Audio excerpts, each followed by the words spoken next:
महाराष्ट्रातील महिलांसाठी मुख्यमंत्री देवेंद्र फडणवीस यांचे राखी गिफ्ट 28 ऑगस्टपासून लागू होणाऱ्या धर्मस्वतंत्र कायदा लव जिहादवरती बंदी आणणारा कायदा लवकरच महाराष्ट्र शासन आणत आहे। सरकारने धर्मस्वतंत्रता कायदा 2026 लागू करण्याची तारीख जाहीर केलेली आहे। राजपत्रामध्ये प्रसिद्ध झालेल्या अधिसूचनेनुसार हा कायदा 28 ऑगस्ट 2026 पासून पूर्ण महाराष्ट्रामध्ये लागू होईल। हा कायदा लागू झाल्यानंतर सक्तीने, फसवणुकीने किंवा बेकायदेशीर पद्धतीने धर्मांतर घडून आणल्यास कठोर कारवाईचे प्राविधान त्यात आहे। अशा प्रकरणामध्ये 7 वर्षापर्यंत शिक्षा होऊ शकते आणि हा गुन्हा अजामीनपात्र असेल। तसेच एखाद्या व्यक्तीला स्वतःच्या इच्छेने धर्मांतर करावयाचे असल्यास त्या धर्मांतराच्या संदर्भात 60 दिवस आधी संबंधित प्राधिकरणाकडे अर्ज करावा लागेल।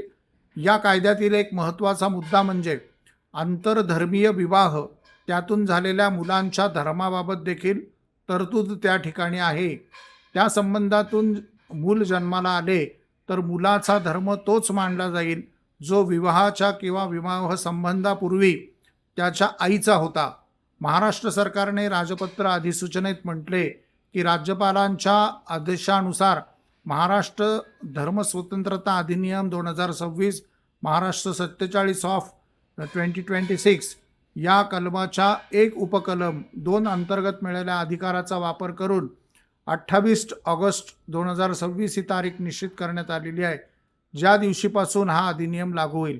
म्हणजे आता महाराष्ट्रामध्ये सक्तीच्या धर्मांतराच्या बाबत कठोर कायदा, स्वइच्छेने धर्मांतर करण्यास 60 दिवसाच्या आधी अर्ज करणे आणि आंतरधर्मीय संबंधातून जन्माला आलेल्या मुलांच्या धर्माच्या बाबत स्पष्ट तरतुदी लागू होतील।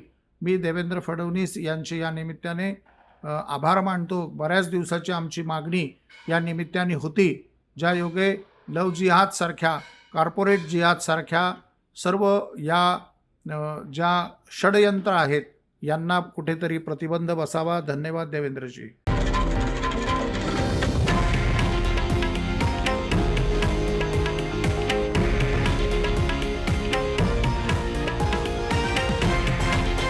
हे आहे देशातील नंबर 1 न्यूज नेटवर्क आणि आपण पाहत आहात TV9 मराठी, एकमेव।